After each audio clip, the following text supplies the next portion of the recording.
से आपका अभिनंदन है, स्वागत है कि आप सब एकदम शॉर्ट नोटिस पर आए हैं।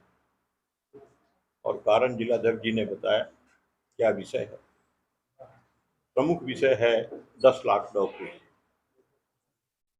जब यह सरकार, जिसे जनता का मैंडेट नहीं मिला था, और यह सरकार सत्तासीन हुई, तो इस सरकार के नेताओं ने कहा, मुख्यमंत्री ने और विशेष करके deputy chief minister Tejashwi Yadav ने कहा कि पहली कैबिनेट की मीटिंग में हम चर्चा करेंगे और 10 लाख नौकरी का ऐलान करेंगे और उसका रास्ता साफ कर देंगे, और वो हम 3 महीने के अंदर कर देंगे। इस प्रकार का ऐलान हुआ था। लेकिन आज तक जो बहाली की प्रक्रिया है विभिन्न विभागों में, जिसे हम लोग साथ थे, नीतीश बाबू के साथ जो हम लोग थे जिस सरकार में, उसी सरकार का ये सारा पद और ये सारी बहालियां उसी समय की क्रिएट की गई। लेकिन अभी तक उसकी प्रक्रिया भी प्रारंभ नहीं हो पाई, और उसकी प्रक्रिया के ही जद्दोजहद में और ये सरकार है। इसके पीछे की भी कहानी, इसके पीछे की भी क्या बात है, राज क्या है बहाली न होने के पीछे, ये समझ लेना बहुत जरूरी है। एक समय तो इन्होंने जो बहाली की प्रक्रिया तय की शिक्षा विभाग में, तो मुखिया को पंचायतों में, नगर पालिकाओं में, नगर निगमों में और इनके जो चुने हुए जो प्रतिनिधि थे उनको सौंप दिया था। और किस प्रकार से सिलेक्शन हुआ, किस प्रकार से चयनित किए गए शिक्षक, और उन शिक्षकों की क्वालिटी और क्या उपलब्ध हुई, हम सबको पता है। उसके बारे में विस्तार से चर्चा करने की कोई आवश्यकता नहीं, सभी जानते हैं। और आज अचानक शिक्षक बहाली जो 1,70,000 कहा जा रहा है कि तत्काल उसकी बहाली है, और इसके लिए उन्होंने बीपीएससी को बहाली का काम सौंप दिया। कैबिनेट से उन्होंने इसका निर्णय भी कर लिया, और उस हेतु जो नियमावली बनानी थी बहाली की, वह भी उन्होंने बना ली, और कैबिनेट से उसकी संस्तुति भी प्राप्त कर ली। तो ये है वस्तु स्थिति। अब ऐसा क्यों हुआ? बीपीएससी तो पहले था ही, आपने पहले ही क्यों नहीं कर लिया था? मदन मोहन झा के समय में ही, उस समय रोज एक नियम बनता था, नियम टूटता था, फिर एक नियम आता था, फिर वो नियम जाता था, ये प्रक्रिया चलती रही, और आज तक बहाली की प्रक्रिया में ही ये सारा मामला उलझा हुआ है। और तो और जब बीपीएससी में गए, तो बीपीएससी एक संवैधानिक संस्था है, उसके द्वारा जब बहाली की जाएगी तो सारे देश के लिए बहाली ओपन हो जाएगी, बिल्कुल खुली बहाली होगी, और देश के सभी प्रदेशों के लोग उसमें जो भी उम्मीदवार होंगे वो आएंगे। और एक बात ध्यान देने की जरूरत है कि जो भी आएंगे बाहर से, चाहे वो जिस कैटेगरी के हैं अपने राज्य में, लेकिन यहाँ उस बहाली में आएंगे बीपीएससी के द्वारा, तो वो जनरल क्लास के होंगे। इस बात को समझिए, ध्यान देने की आवश्यकता है। तो सब प्रकार से, और इस बिहार के जो बच्चे हैं जो नौकरी के लिए दर दर भटक रहे हैं, रोजगार के लिए दर दर भटक रहे हैं, वो मार खाएंगे, उनकी हकमारी होगी। तो इसलिए भारतीय जनता पार्टी ने निर्णय किया है कि इसका पुरजोर विरोध किया जाए। और इसके पीछे की एक और बात जो मैं बता देना चाहता हूं, सरकार की मंशा नहीं है कि बहाली की प्रक्रिया शुरू हो और इस प्रक्रिया के द्वारा बहाली संपन्न हो जाए।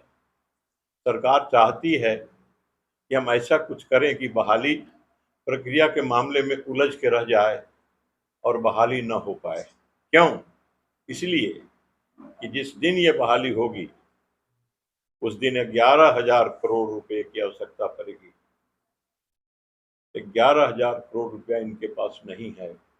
इन्होंने राजस्व का निर्माण नहीं किया है, राजस्व पैदा नहीं किया है, इसलिए इनके सामने कोई चारा नहीं है। तो मुंह छिपाने के लिए और इस मामले को टालने के लिए शुतुरमुर्ग की तरह बालू में सिर डालने के अलावा अतिरिक्त कोई दूसरा उपाय इनके सामने नहीं बचा है।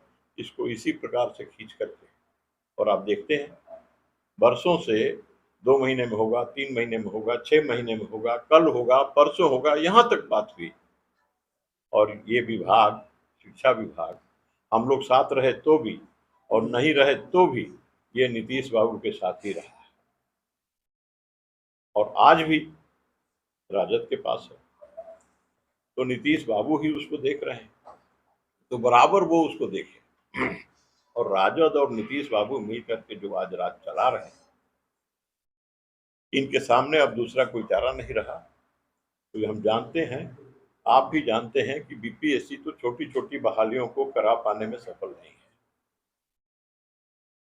उसके पर्चे आउट होते हैं, अनेक प्रकार की कठिनाइयां पैदा होती हैं, व्यवधान पैदा होता है और वो अपनी जो सुनिश्चित जो बहालियां हैं वही करने में वो सक्षम नहीं है। 1,70,000 शिक्षकों की बहाली बीपीएससी कर पाएगा, ये असंभव है, असंभव है, असंभव है। इसलिए उन्होंने बीपीएससी को सौंप दिया और सौंप करके अब वो इस मामले को उलझा करके वो निश्चिंत हो जाएंगे। पड़ेगी, चुनाव आएगा, कोई सरकार आएगी, वो देखेगी इसको। ये समय निकल जाएगा, फिर आगे देखा जाएगा। इनके सामने केवल आगे वाला इलेक्शन है, लेकिन भारतीय जनता पार्टी के सामने आगे आने वाला जनरेशन होता है, इलेक्शन नहीं होता है। इसलिए हम देश की सोचते हैं, हम समाज की सोचते हैं, हम पीढ़ियों को सोचते हैं। इसलिए प्रमुख रूप से इस सवाल को और भ्रष्टाचार के उन सवालों को भी हमारे साथी ने कहा है किस प्रकार से पुल गिर गया, तो उन सब सवालों को लेकर के 13 तारीख को गांधी मैदान में हम लोग 11 बजे वहां एकत्रित होंगे और वहां से विधानसभा मार्च प्रारंभ करेंगे और इनका भंडाफोड़ करेंगे।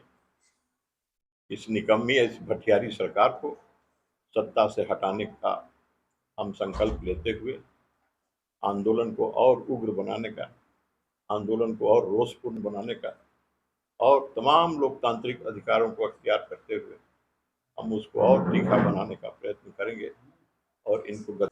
इस प्रेस कॉन्फ्रेंस में उपस्थित सम्मानित साथी महेंद्र बाबू, माननीय जिलाध्यक्ष जी, दल के सम्मानित साथीगण और यहाँ उपस्थित सम्मानित पत्रकारगण, इलेक्ट्रॉनिक मीडिया और प्रिंट मीडिया के सभी सम्मानित साथी। अभी अमरेंद्र बाबू ने करीब करीब विस्तृत रूप से संक्षिप्त में भी पूरी बात को उन्होंने बताया है। आज की जो बिहार की सरकार है,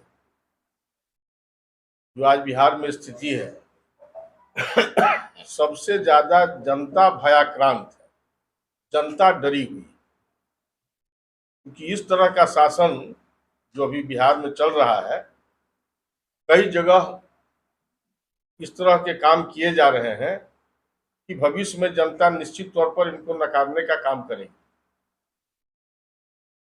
अभी भ्रष्टाचार के मामले में आप देख लें,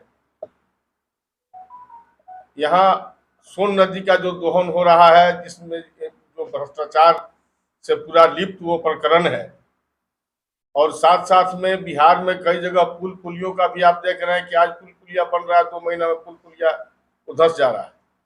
इन सारे प्रकरणों को देखते हुए भारतीय जनता पार्टी ने, जो पार्टी हमेशा शुचितापूर्ण राह अपनाती है, जनता की समस्याओं को लेकर के लड़ने का हम काम करते हैं, सत्ता में रहे या बाहर रहे, तो यह तय हुआ है कि 13 तारीख को गांधी मैदान से एक विशाल मार्च पार्टी के नेतृत्व में निकलेगा, जिसमें दल के सभी वरिष्ठ साथीगण, हम लोग सारे लोग उसमें भाग लेंगे और उसमें जैसा कि आग्रह किया है अमरिंदर बाबू ने कि इस चीज़ को जनता के बीच में आप जो हमारे कार्य हैं जो हम लोगों ने किया है उसको रखते हुए जनता के बीच में आप इसको ले जाएं, जनता के बीच में रखें कि ज़्यादा से ज़्यादा लोग इस भ्रष्ट सरकार, और आप स्वयं देख लें माननीय नीतीश कुमार जी को भारतीय जनता पार्टी ने, वो बहुमत में कभी नहीं रहे, उनकी संख्या बहुत कम रही, लेकिन हम लोगों ने उनको सम्मानित करने का काम किया।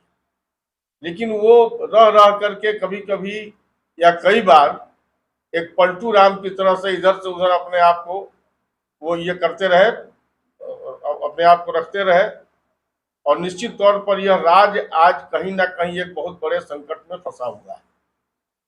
इसलिए हम लोग इसका विरोध करेंगे, जम करके विरोध करेंगे, और यह तय करेंगे कि आगे आने वाले चुनाव में 2024 हो या 25 हो, इन लोगों को शासन में ये नहीं आए, इसके लिए हम लोग प्रयास करेंगे। बहुत बहुत धन्यवाद।